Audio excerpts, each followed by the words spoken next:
வணக்கம் நண்பர்களே. இன்று சனிக்கிழமை இலங்கையில் வெசாக் தினம். நீண்ட விடுமுறைகளை எடுக்கக்கூடிய ஒரு காலப்பகுதி நம்மவர்களுக்கு. மே தினம், வெசாக் தினம், ஞாயிற்றுக்கிழமை, எப்படியும் 3 நாட்கள் எப்படியும் உற்சாகமான கொண்டாட்டமாக இருக்கும். சரி, அதுக்கிடையில் இன்று மாலை ஐபிஎல் போட்டி ஒன்று இடம்பெற போகிறது. இன்று ஒரே ஒரு போட்டி. வழமையாக சூப்பர் சாட்டர்டே என்று 2 போட்டிகள் இடம்பெறும் நாள். ஆனால் இன்று ஒரு போட்டி. ஆனால் அந்த போட்டியே பல 100 போட்டிகளுக்கு சமன் என்று சொல்லி ஐபிஎல்லின் தீவிர ரசிகர்கள் சொல்வார்கள். காரணம், சென்னைக்கும் மும்பைக்கும் இடையிலான போட்டி. Chennai super Kings, Mumbai Indians இந்த 2 அணிகளும் இம்முறை பிளே ஆஃபுக்கு தகுதி பெறக்கூடிய தடுமாற்றமான சூழ்நிலையில் இருக்கின்றன. 2 அணிகளில் ஒன்றுக்குத்தான் வாய்ப்பு இருக்கிறது. சில வேளைகளில் 2மே இல்லாமல் போகும் என்று சொல்லப்பட்டாலும் கூட 10 ஐபிஎல் கிண்ணங்களை தம்வசம் வைத்திருக்கின்ற இந்த 2 அணிகளுக்கு இடையிலான போட்டி என்று ரசிக்கக்கூடிய போட்டியாக இருக்கும். இரவு 7:30க்கு அந்த போட்டி பற்றியும், அந்த போட்டியில் இன்று தோனி, ரோஹித் சர்மா 2 பேரும் ஆடப் போகின்றார்களா, யாருக்கான வாய்ப்பு இருக்கிறது, வேறு ஏதாவது ஸ்பெஷல் விஷயங்கள் இருக்கிறதா என்பது குறித்து இந்த காணொலியின் பிற்பகுதியில் பேசுவோம். ஆனால் முதலிலே நான் சொல்ல போகின்ற விடயம், ஒரு 15 வயது பையனை சீண்ட பார்த்த உலகத்தின் பயங்கரமான வேகப்பந்து வீச்சாளர் ஒருவர் எச்சரிக்கப்பட்டதும், அதற்கு பிறகு அவர் அதற்கான காரணத்தை சொல்லி எங்களையெல்லாம் அதிர்ச்சி அடைய வைத்திருப்பதுமான ஒரு விடயம். நேற்று சவாய் மான்சிங் மைதானம் ஜெய்ப்பூரில் நேற்று வெள்ளிக்கிழமை 43வது போட்டி இடம்பெற்றது. இந்த ஐபிஎல் தொடரின் 43வது போட்டி. அந்த போட்டியின் மிகுந்த பரபரப்பை ஒரு பக்கம் வைபவ் சூரியவன்சியும் ஜெய்ஸ்வாலும், மறுபக்கம் டெல்லி கேபிட்டல்ஸின் ஆரம்ப துடுப்பாட்ட வீரர்கள், அந்த 2 பேர் அதிரடி ஆக்ரோஷம் என்று சொன்னால் இந்த 2 பேரும் கிளாசி, ராகுலும் பேத்தோனி சங்கவும். இந்த வேளையிலே மீண்டும் மிச்சல் ஸ்டார்க் வருகிறார் என்ற பரபரப்பு வேறு. ஒரு பக்கம் மிச்சல் ஸ்டார்க், இன்னொரு பக்கம் ஜாஃப்ரா ஆர்ச்சர், ஒரு மினி ஆஷஸ். இப்படியான பரபரப்புகளின் மத்தியில் அந்த போட்டியும் 450 ஓட்டங்களை 2 அணிகளும் சேர்ந்து குவித்து மிக விறுவிறுப்பான ஒரு போட்டியாக மாறுகிறது. இறுதியாக டெல்லி கேபிட்டல்ஸ் அணி வெற்றி பெற்றிருந்தது. அவர்கள் அப்படி ஒன்றும் கஷ்டப்பட்டு வெற்றி பெற்றது போல தெரியவில்லை. இறுதியாக இலகுவாக இந்த வெற்றி இலக்கை கடந்திருந்தார்கள். அதுக்கு காரணமாக அமைந்தது ராகுலும் நம்ம பேத்தோனி சங்கம் சேர்ந்து புரிந்த இணைப்பாட்டு. ஆனால் இதையெல்லாம் தாண்டி இந்த போட்டியின் மிக முக்கியமான பரபரப்பான விடயமாகவும் சர்ச்சைக்குரிய விடயமாகவும் அமைந்தது, வைபவ் சூரியவன்சி ஆட்டமிழந்து செல்லும் போது அவருக்கு கைல் ஜேமிசன், நியூசிலாந்தின் உயர்ந்த பந்து வீச்சாளரால் வழங்கப்பட்ட சென்ட் ஆஃப், வழி அனுப்புதல். பொதுவாக ஆக்ரோஷமான வழி அனுப்புதல்கள் வேக பந்து வீச்சாளர்களுக்கும் துடுப்பாட்ட வீரர்களுக்கும் இடையில் இடம்பெறும். துடுப்பாட்ட வீரர்கள் தங்களை போட்டு பிளந்து கட்டியதற்கெல்லாம் பதிலை அவர்கள் ஆட்டமிழந்து செல்லும் போது வேக பந்து வீச்சாளர்கள் விதவிதமாக வழங்கி வைப்பார்கள். ஆனால் அதற்கான ஒரு அத்துமீறி செல்கின்ற வேளையில், ஒரு அளவை தாண்டி செல்கின்ற வேளையில் ஐசிசியினால், போட்டி தீர்ப்பாளரால் எச்சரிக்கப்படுவார்கள், அபராதம் விதிக்கப்படும், தண்டிக்கப்படுவார்கள். நேற்று கைல் ஜேமிசன் இந்த 15 வயதான வைபவ் சூரியவன்சியை பார்த்து அவர் ஆட்டமிழந்து செல்லும் போது செய்த விடயம் ரசிகர்களால் இலகுவில் ஏற்றுக்கொள்ளப்பட முடியாமல் போனது. நான் கூட நேற்றைய நேரலையில் இது பற்றி கண்டித்திருந்தேன். நான் மட்டுமல்ல, ஆயிரக்கணக்கான ரசிகர்கள் இது குறித்து அதிர்ச்சி அடைந்து போனார்கள். கண்டிப்பது மட்டுமல்லாமல் அதிர்ச்சி அடைந்து போனார்கள். காரணம், நியூசிலாந்து வீரர்கள் வழமையாக சிநேகபூர்வமானவர்கள், கனவான் தன்மை மிகுந்தவர்கள், எதிரணி வீரர்களோடு மிக அன்பாக நடக்கக்கூடியவர்கள். போட்டித்தன்மை இருந்தாலும் ஆக்ரோஷம் இருந்தாலும் அதை உணர்ச்சி வயப்பட்டு வெளிப்படுத்த மாட்டார்கள், கண்ணியமாக நடந்து கொள்வார்கள். ஆனால் நேற்று கைல் ஜேமிசன் வந்து வைபவ் சூரியவன்சியின் முகத்துக்கு நேரே இவ்வாறு செய்தது உண்மையில் பல பேரை அதிர்ச்சி அடைய வைத்தது. என்னடா இது, கைல் ஜேமிசனை அப்படி போட்டு இவர் ஒன்றும் அதிரடியாக அடித்து ஆடவும் இல்லை. 2 பந்துகளில் 4 ஊட்டங்களை பெற்று நேற்று ஆட்டமிழக்கிறார் சூரியவன்சி. ஆனால் கைல் ஜேமிசன் வீசிய பந்து தரமான ஒரு யோக்கர் பந்து, அதில் மாற்று கருத்து இல்லை. ஆனால் ஏன் ஜேமிசன் இவ்வாறு நடந்து கொண்டார் என்று பல பேரும் அதிர்ந்திருக்க, இணைய உலகில் இவரை போட்டு நிந்தித்திருந்தார்கள். நேற்றைய நாள் ட்ரால் என்று சொல்வார்கள், போட்டு வெளுத்து விளாசி இருந்தார்கள். நேற்று சமூக வலைத்தளங்களில் கைல் ஜேமிசன் கிழி கிழி என்று கிழிக்கப்பட்டார். யோ, அந்த பையன் 15 வயது, ஒரு பாலகன், அவனை பார்த்து நீ இப்படி செய்யலாமா? இது நல்லதில்லை ஜேமிசன். இப்படியெல்லாம் நிறைய அறிவுரைகள் வேறு, ஆலோசனைகள் வேறு. முன்னாள் வீரர்களும் அவரை போட்டு தாடித்து விட்டார்கள். நேர்முகர்கள் அதிர்ந்து போனார்கள். இதற்கு பிறகு நேற்று ஊடக சந்திப்பு இடம்பெற்றது. அந்த ஊடக சந்திப்புக்கு வந்திருந்த ராஜஸ்தான் ராயல்ஸின் துடுப்பாட்ட பயிற்றுவிப்பாளர் விக்ரம் ராத்தோர். எங்கேயோ பேர் கேள்விப்பட்ட மாதிரி இருக்கிறது இலங்கை ரசிகர்கள் யோசிக்கலாம். இலங்கை அணியின் துடுப்பாட்ட பயிற்றுவிப்பாளராக 2020 உலக கிண்ணத்துக்கு முன்னதாக நியமிக்கப்பட்டவரும் அவர்தான், முன்னாள் இந்திய துடுப்பாட்ட வீரர். அவரிடம் இந்த கேள்வி கேட்கப்பட்டது. ராஜஸ்தான் ராயல்ஸ் அணியின் துடுப்பாட்ட பயிற்றுவிப்பாளர் என்றபடியால் அவர் சில வேளைகளில் இவ்வாறு சூரியவன்சியை பார்த்து ஜேமிசன் செய்ததற்கு கண்டனம் தெரிவிப்பார், குறைந்தபட்சம் வருத்தத்தை தெரிவிப்பார், அதிர்ச்சியை தெரிவிப்பார் என்று பார்த்தால் அவர் சொல்கின்றார், இல்லை, இது ஜேமிசன் இவ்வாறு நடந்து கொண்டது வைபவ் சூரியவன்சியின் துடுப்பாட்ட வளர்ச்சியை காட்டுகிறது. அவர் ஒரு மிக முக்கியமான துடுப்பாட்ட வீரராக கருதப்படுகிறார், ஆபத்தான துடுப்பாட்ட வீரராக கருதப்படுகிறார். இதனால் தான் ஜேமிசன் அவரை இவ்வாறு ஆட்டம் எடுக்க செய்த பிறகு தன்னுடைய உணர்ச்சிகளை வெளிக்காட்டி இருக்கிறார் என்று நான் நினைக்கிறேன் என்று சொல்லிவிட்டார். ஆனால் ஐபிஎல் நிர்வாகம் இதற்கு பிறகு ஒரு முக்கியமான நடவடிக்கை எடுத்திருக்கிறது. ஒன்று, ஜேமிசனுக்கு எச்சரிக்கை விடுத்திருக்கிறது. அதுபோல டிமெரிட் பாயிண்ட்ஸ் என்று சொல்லக்கூடிய அவரது நன்னடத்தை புள்ளிகளில் ஒரு புள்ளி குறைப்பையும் வழங்கியிருக்கிறது. இதிலே சுவாரஸ்யம் என்னவென்று சொன்னால், ரசிகர்கள் இன்னொரு பக்கம் அதிர்ச்சி அடைந்திருக்கின்ற முக்கியமான விடயம் என்னவென்று சொன்னால், ஒன்று அபராதம் விதித்திருக்கலாம், இல்லாவற்றில் எச்சரிக்கையை மட்டும் செய்துவிட்டு விட்டிருக்கலாம். இந்த டிமெரிட் பாயிண்ட் என்று சொல்லக்கூடிய ஒரு நன்மதிப்பு புள்ளி குறைப்பு வழங்கப்பட்டிருப்பது நியாயமே இல்லை என்று அவர்கள் சொல்கிறார்கள். என்ன காரணம்?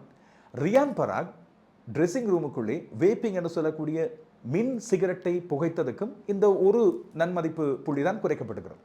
அதற்கும் இதற்கும் ஒரே மாதிரியான தண்டனையா என்று அதிர்ந்து போயிருக்கின்றார்கள் ஒரு பக்கம். ஆனால் ரியான் பராகுக்கு அவரது ஊதிய தொகையில் 25% அபராதம் அறவிடப்பட்டிருக்கிறது. ஜேமிசனுக்கு அவ்வாறு அபராதம் எதுவும் அறவிடப்படவில்லை. ஆனால் 2 பேருக்கும் ஒரே விதமான இந்த டிமெரிட் பாயிண்ட் குறைப்பா என்று சொல்லி கேள்வி கேட்டு அதிர்ந்து போயிருக்கின்றார்கள். ஆனால் ஐபிஎல் இந்த விடயங்களில் எல்லா வீரர்களையும் தங்களுடைய ஒழுக்க கோவையை தாண்டி செல்லும் போது தண்டிக்கின்றார்கள், இல்லாவிட்டால் உடனடி நடவடிக்கை எடுக்கின்றார்கள் என்பது பாராட்டக்கூடிய ஒன்று. ஜேமிசனுக்கு வழங்கப்பட்டது சரியா தவறா என்பது நாங்கள் தனியாக பட்டிமன்றம் நடத்தக்கூடியது. ஆனால் ஜேமிசன் போன்ற ஒரு சர்வதேச வீரர், இன்னும் சர்வதேச அறிமுகத்தை பெறாத 15 வயதாக இருக்கின்ற ஒரு பாலகனிடம் இவ்வாறு நடந்து கொள்வது மனசாட்சிப்படி ஏற்றுக்கொள்ள முடியாத ஒன்று. ஒரு மனித மாண்பு, வெளிநாட்டு மாண்பு என்று வரும்போது அது கட்டாயமாக தவிர்க்கப்பட்டிருக்க வேண்டிய ஒன்று. இது பற்றி ஜேமிசனிடமும் நேரடியாக கேட்டுவிட்டார்கள். அவர் சொல்லுகின்றார், தான் வைபவ் சூரியவன்சியை பார்த்து உண்மையில் பயந்திருந்தேன். ஒரு 15 வயது பையனை பார்த்து நான் பயப்படுவது இதுதான் முதல் தடவை. உண்மையாக அவரை ஆட்டமிழக்க செய்வது எப்படி என்று சொல்லி கடுமையாக யோசித்து தான் இந்த யோக்கர் பந்து அவருக்கு இவ்வாறு வீசினால் அவர் ஆட்டமிழப்பார் என்று சொல்லி தீர்மானித்து தான் இந்த பந்தை வீசியிருந்தேன். அது வெற்றி அடித்தது. எனவே அந்த பயமும் இந்த சந்தோஷமும் சேர்ந்து தான் அப்படியான ஒரு ஆர்ப்பாட்டமான கொண்டாட்டத்தை அந்த இடத்தில் அவரை வழி அனுப்புவதாக செய்து வைத்தேன். மற்றபடி அவரை அவமானப்படுத்துவதற்காகவோ இல்லாவிட்டால் அவரை மீது என்னுடைய கோபத்தை காட்டுவதற்காகவோ அல்ல என்று சொல்லி தெளிவாக சொல்லிவிட்டார். கிட்டத்தட்ட மன்னிப்பு கேட்கும் தோரணையில் தான் அந்த விடயத்தை அவர் சொல்லியிருக்கின்றார். நேற்று போட்டி முடிந்த பிறகு உடனடியாக ஊடகங்களிடம் அந்த விடயத்தை சொல்லுகின்றார். ஆனால் என்ன செய்வது, இவ்வாறு நடந்து கொண்டதுக்கு அவர் தண்டனையும் அனுபவித்து விட்டார். இதுபோல மிச்சேல் ஸ்டாக்கோடு சேர்ந்து பந்து வீசியதும் அவருக்கு ஒரு பக்கம் மிக பெரும் குதூகலத்தை தந்திருக்கிறது. உலகத்தின் சிறந்த பந்து வீச்சாளர் ஒருவர் வந்திருக்கிறார், அவரோடு சேர்ந்து பந்து வீசும்போது எனக்கு தானாக அந்த உற்சாகம் வந்துவிட்டது என்று நேற்று ஸ்டாக்கும் ஜேமிசனும் சேர்ந்து பயப்படக்கூடிய மற்ற அணிகளெல்லாம் பயந்து நடுங்குகிற ராஜஸ்தானின் ஆரம்ப துடுப்பாட்ட ஜோடியை இலகுவாகவே விரைவாகவே ஆட்டமிழக்க செய்துவிட்டார்கள். ஆனால் பிறகு ரியான் பராக், டொனோவன் ஃபெரைரா, ஜடேஜா போன்றவர்களெல்லாம் சேர்ந்து வேகமாக, அதுபோல ஜூரேல் போன்றவர்களெல்லாம் வேகமாக சேர்ந்து ஓட்டங்களை 225 வரை கொண்டு போனார்கள். ஸ்டாக்கும் சொல்லி வைத்தாற் போல ஆரம்பத்திலேயே விக்கெட் ஒன்று எடுத்திருந்தார், ஜெய்ஸ்வாலின் விக்கெட், அதுபோல 3 விக்கெட்டுகளை எடுத்திருந்தார். தன்னுடைய பவரை, ஃபயர் பவரை கொண்டு வந்திருக்கிறார். அதே வேகம் குறையாமல் இத்தனை உபாதை, இத்தனை ஓய்வுகளுக்கு பிறகு. இதுபோல மிச்சல் ஸ்டாக் எவ்வாறு வைபவ் சூரியவன்சிக்கு பந்து வீச போகிறார் என்பது குறித்து கிரிக்கெட் உலகத்தில் மிக பெரும் ஆர்வம் இருந்தது. காரணம், ஏற்கனவே சூரியவன்சி உலகத்தின் பயப்படக்கூடிய பந்து வீச்சாளர்கள் அத்தனை பேரையும், உலகத்தரம் வாய்ந்த பந்து வீச்சாளர்கள் எல்லாம் இலகுவாக பதம் பார்த்திருந்தார். பும்ராவுக்கு முதல் பந்திலேயே 6 விளாசியிருந்தார். பும்ராவை போட்டு துவைத்தெடுத்திருந்தார். ட்ரெண்ட் போல்ட் அவரிடம் வாங்கி கட்டிக்கொண்டார். ஹேசில்வுட் அவரிடம் வாங்கி கட்டிக்கொண்டார். பயிற்சிகளில் ஜஃப்ரா ஆச்சர் போன்றோரையும் அவர் பதம் பார்த்து விட்டார். ஆனால் ஸ்டாக்கிடம் இந்த பாச்சா பறிக்காது என்று சொல்லி ஸ்டாக் சொல்லி இருக்கவில்லை. இயான் பிஷப், முன்னாள் அதிவேக பந்து வீச்சாளர்கள் ஒருவர், இப்போது நேர்முக வர்ணையாளர்களில் மதிக்கப்படுகின்ற ஒருவர் ஏற்கனவே சொல்லியிருந்தார். சூரியவன்சிக்கு அந்த வாய்ப்பு, ஸ்டாக்கை சந்திக்கக்கூடிய வாய்ப்பு கிட்டவில்லை. ஜேமிசனிடம் மாட்டிக்கொண்டார். ஜேமிசனின் தலை சிறந்த யோக்கர் பந்து அது. எந்த ஒரு உலகத்தின் தலை சிறந்த துடுப்பாட்ட வீரர்களும் அப்படியான பந்துக்கு தடமாறக்கூடியவர்கள். இதுதான் ஜேமிசனுக்கு ஒரு குதூகலத்தை கொடுத்து உற்சாகப்படுத்தி இருக்கிறது. என்றாலும் இப்போது ஜேமிசன் தான் செய்த அந்த ஒரு நொடி தவறை உணர்ந்திருப்பார், வருந்தி இருப்பார் என்று நான் நினைக்கிறேன். அதை அவர் நேரடியாக வைபவ் சூரியவன்சியிடமும் வெளிப்படுத்தி கொண்டால் கிரிக்கெட்டின் கனவான் தன்மைக்கு மிகச் சிறப்பானதாக இருக்கும். இப்போது இந்த இடம்பெறப்போகின்ற சென்னை சூப்பர் கிங்ஸ் அணிக்கு மும்பை இந்தியன்ஸ் அணிக்கும் இடையிலான போட்டிக்கு வருவோம். இன்று சென்னை சேப்பாக்கம் மைதானத்தில் களிகட்ட போகிறது இந்த போட்டி. 2 பரம வைரிகளுக்கு இடையிலான எல் கிளாசிக்கோ ஒன்று, ஐபிஎல்லின் எல் கிளாசிக்கோ ஒன்று வர்ணிக்கப்படுகின்ற போட்டி. மஞ்சளும் நீளமும் மோதிக்கொள்ளும் போது அது கலகலப்புக்கும் கேளிக்கைக்கும் கொண்டாட்டத்துக்கும் விறுவிறுப்புக்கும் குறைவில்லாத போட்டிகள். அந்த காலத்திலிருந்து பிரபலமான நட்சத்திரங்கள் அடுக்கடுக்காக ஆடியிருக்கின்றார்கள். ஆனால் இம்முறை இந்த போட்டிகளை பொறுத்தவரையில் ஒரு வித்தியாசம். காரணம் என்னோடு சொன்னால், இதற்கு முதல் மும்பை வன்கடை மைதானத்தில் வைத்து சென்னை சூப்பர் கிங்ஸ் 103 ஓட்டங்களால் மும்பை இந்தியன்ஸ் அணியை விளாசி தள்ளிவிட்டு போயிருக்கிறது. சஞ்சு சாம்சன் சதம், அகில் ஹோசைன் 4 விக்கெட்டுகள் என்று சொல்லி போட்டு உருட்டி எடுத்திருந்தார்கள். ஒரு தலைப்பட்சமான போட்டி போல. இதற்கான பதிலடியை மும்பை இந்தியன்ஸ் வழங்க வேண்டும் என்று சொல்லி மும்பை ரசிகர்கள் எதிர்பார்க்கிறார்கள். இல்லை, நாங்கள் வன்கடைகளை வைத்து அவ்வாறு விளாசி தள்ளிவிட்டு வந்துவிட்டோம், இங்கே சென்னை சேப்பாக்கம் மைதானம் எங்கள் கோட்டை, எங்கள் சிங்கங்களின் கோட்டை, இங்கே வைத்தா என்று சொல்லி சென்னை சூப்பர் கிங்ஸ் ரசிகர்கள் சொல்கிறார்கள். இல்லை, சென்னைக்கு தான் வாய்ப்பு அதிகம் என்று.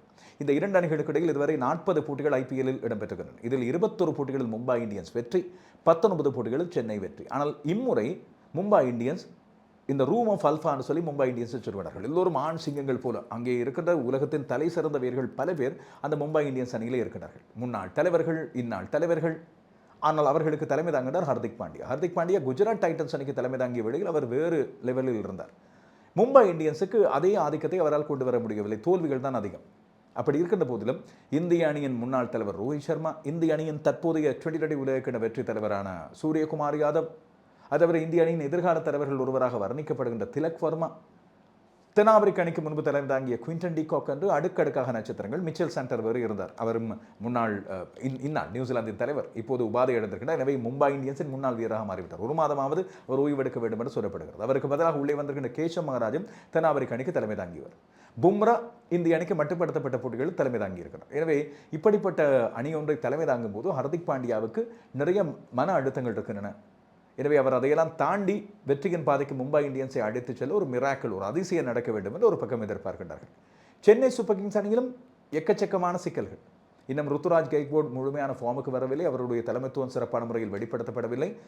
சஞ்சு சாம்சன் 2 சதங்களை அடித்திருந்தாலும் கூட அணி இன்னும் ஒழுங்கான முறையில் ஒட்டிக்கொள்ளவில்லை, ஜெல்லாகவில்லை என்று சொல்லப்படுகிறது. மத்திய வரிசை துடுப்பாட்டத்தில் தளம்பல் இருக்கிறது. எதிர்பார்த்தது போல டூபையிடமிருந்து அதிரடி ஊட்டங்கள் வரவில்லை. பந்து வீச்சிலே எங்கேயோ சின்ன சின்ன சிக்கல்கள் இருக்கின்றன. இப்படியான குழப்பத்தின் மத்தியில் தோனி மீண்டும் வருவாரா என்று சென்னை சேப்பாக்கத்திலாவது அவரது மீள் வருகை இடம்பெறுமா? காரணம், இந்த ஐபிஎல் பருவகாலத்தில் எந்த ஒரு போட்டியிலும் தோனி ஆடவில்லை. இந்த கேள்விக்கான பதிலை துடுப்பாட்ட பயிற்றுவிப்பாளரான மைக் ஹசி சொல்கின்றார். அவர் சொல்கின்றார், தோனி ஒரு மிகச்சிறந்த வீரர், அவர் அணியில் உள்ளே இருந்தாலும் வெளியே இருந்தாலும் சென்னைக்கு அவர் மூலமாக பெரிய ஒரு ஆகர்ஷம், ஒரு உற்சாகம் கிடைக்கிறது. ஆனால் தோனியை அவசரப்படுத்தி நாங்கள் கொண்டு வர விரும்பவில்லை. அவருக்கு உபாதை சிக்கல்கள் இருக்கின்றன.